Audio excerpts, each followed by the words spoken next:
ରହିବ ଆଉ ସମ୍ମତ ମନ ଗାଡ଼ି ବଜାର ରହିବ। ଜାଣିଥିଲା ରାମଚନ୍ଦ୍ର ଆଜି ଏଇଠି ଆସିବ, ପାଇଛି ଖବର। ତେଣୁ ଯେତେବେଳେ ରାମଚନ୍ଦ୍ର ଲକ୍ଷ୍ମଣ ସୀତା ଆସିଲେ ଆଉ କେବଟ ଡଙ୍ଗାରେ ଠିଆ ହେଇଛି ଆଉ ସେ ଆଉ ମୁଣ୍ଡିଆ ମାରିଲାନି, ମୁଣ୍ଡିଆ ମାରିଲାନି। କାରଣ ମୁଣ୍ଡିଆ ମାରୁଥିବା ମାନେ ଶରଣାଗତ ହେଉଛନ୍ତି। ବହୁତ ଲୋକ ଆମର ବଢ଼ିଆ ଆକାରରେ ମୁଣ୍ଡିଆ ମାରନ୍ତିନି ଆଉ କଥା ମାନନ୍ତିନି। ମୁଣ୍ଡିଆ ମାରିବା ପୁରା ଏକଦମ ଚକାଚକ ମୁଣ୍ଡିଆ, କିନ୍ତୁ ମାନିବେନି କଥା, କିଛି କାମ ନାହିଁ। ଆରେ ମୁଣ୍ଡିଆ ମାରୁଛ କୋଉଥିପାଇଁ? ଶରଣାଗତି। କେବଳ ବୋଟବାଲା ଡଙ୍ଗାବାଲା ମୁଣ୍ଡିଆ ମାରିଲାନି, କାହିଁ ଜାଣିଛି ଆଜି ରାମଚନ୍ଦ୍ର କଥା ମୁଁ ମାନିବିନି। ଧ୍ୟାନ ଶୁଣନ୍ତୁ, এটা ବହୁତ ଜିନିଷ ବଡ଼ ପ୍ରଥମ ସାର ମନା କରାଇছে ରାମଚନ୍ଦ୍ର ସାଙ୍ଗେ। ଡଙ୍ଗାବାଲା କହିଲା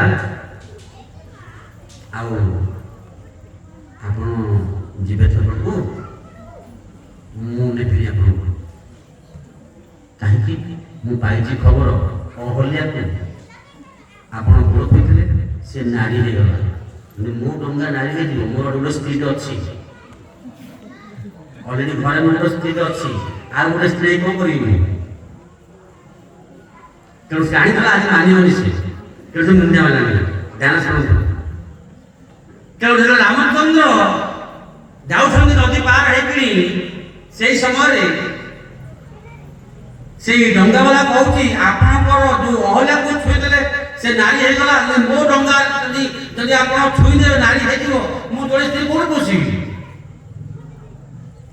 ମତେ ଗୋଟେ ସେବା ଦିଅନ୍ତୁ, ଆପଣଙ୍କ ଗୋଡ଼ଟା ଟିକେ ଭଲରେ ଧୋଇବି ଆଉ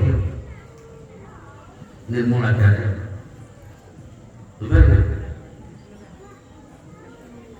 ତେଣୁ ଧୋଇଲେ ପୁରା, ଆଉ ଧୋଇଲା ବେଳେ କଣ କଲେ?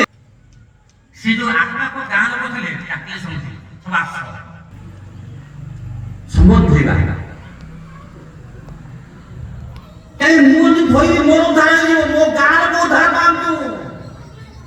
ଛୋଟିଆ ଲୋକ, ବୁଦ୍ଧି ନାହିଁ, ଛୋଟ ଜାତି, ଡଙ୍ଗା ଚଳଉଛି, ଦେଖ ତାର ଚେତନା କଣ। ଯଦି ଆଜି ରାମଚନ୍ଦ୍ର ମୁଁ ଗୋଡ଼ ଧୋଇଦେବି ମୋର ଉଦ୍ଧାର ହେଇଯିବ, ତାଙ୍କ ଜଣାଙ୍କ ପାଇଁ ମୋର ଉଦ୍ଧାର ହେଇଯିବ। କିନ୍ତୁ ମୁଁ ତାଙ୍କୁ ମୁଁ ପୂଜା ଉଦ୍ଧାର ହେବନି। ଡାକିଲା ଗାଁ ପାଖ ସମସ୍ତେ ଆସ, ସମସ୍ତେ ଗୋଡ଼ ଧୋଇଲେ, ପାଇଲେ ଚରଣାମୃତ। ଆଉ ସ୍ତ୍ରୀ କହୁଛନ୍ତି ଯେତେବେଳେ ଗୋଡ଼ ଧୁଆ ହେଇଥିବ, ଏଇ ପାଣି ଗୁଡ଼ାକ ଏଇ ଡଙ୍ଗା ପଟାରେ କଣ ଥବ? ଶୋଷି ହେଇଥବ। ତେଣୁ ଏଇ ଡଙ୍ଗା ପଟାରେ ତୁ ରୁଟି କରିବୁ, ଏଇ ଡଙ୍ଗା ପଟାରେ ଖଣ୍ଡେ କାଟିକି ନବା, ଆଉ ଏଇଠି କଣ କରିବୁ? ରୁଟି କରିବୁ। ଆଉ ମହାପ୍ରଭୁ ବ୍ରାହ୍ମଣଙ୍କର ଯୋଉ ପାଦର ଧୂଳି ଲାଗିଥିବ, ଏଇ ଧୂଳି ଆଉ ରୁଟି ମିଶିକି ଆସିବ, ଆମେ ପ୍ରସାଦ ଖାଇବା। ଇଏ ଚେତନା। ଆଉ ଏଇଭଳି ଭାବରେ ସିଏ ନାବିକ, ସେଇ ଡଙ୍ଗାବାଲା ଗୋଟା ବଢିଆ କରି ଧୋଇଲା, ଚରଣାମୃତ ପାଇଲା, ଆଉ ବୁଲେଇଲା। ସେ ବୁଲେଇଲା ବେଳେ କଣ କଲା ନାହିଁ, ହେପଟକୁ ନେଲା, ଏପଟକୁ ଫେରାଇଲା, ହେପଟକୁ ନେଲା, ହେପଟକୁ ଫେରାଇଲା।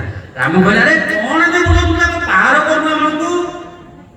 ସେଟା ପ୍ରଭୁ ଯେମିତି ତ 14 ବର୍ଷ ବନବାସ କରିବେ ନା, କିଛି ସମୟ ବୁଲି ଗଲେ ଅସୁବିଧା କୋଉଠି? ଆପଣ ତ ଯେମିତି 14 ବର୍ଷ ବନବାସ କାଟି ଡଙ୍ଗରେ କାଟିବେ, କିଛି କଣ ମୋ ଡଙ୍ଗାରେ ବସିଲେ ଆପଣ କ୍ଷତି କୋଉଠି? ଆଉ ମୁଁ ତ ପଇସା ନେବିନି। ତେଣୁ ସେ ଡଙ୍ଗାବାଲା ରାମଚନ୍ଦ୍ରକୁ 3-4 ପଟେ ବୁଲଉଥିଲେ। ଲାଷ୍ଟକୁ ସେ କହିଲେ, ଆରେ ବର୍ତ୍ତମାନ ତ ସନ୍ଧ୍ୟା ରାଣୀ ଛାଡ଼ିଦେ। ତାପରେ ଏପଟେ ପୁଅ ଛାଡ଼ିଲା, ଆଉ ଛାଡ଼ିଲା ବେଳେ ମୁଣ୍ଡିଆ ମାରିଲା। ପ୍ରଥମେ ମୁଣ୍ଡିଆ ମାରିଲା, ଆଉ ଛାଡ଼ିଲା ବେଳେ ମୁଣ୍ଡିଆ ମାରିଲା ଅର୍ଥ କଣ? ବର୍ତ୍ତମାନ ମୁଁ ଆପଣଙ୍କର ପୂର୍ଣ୍ଣ ଶରଣାଗତ।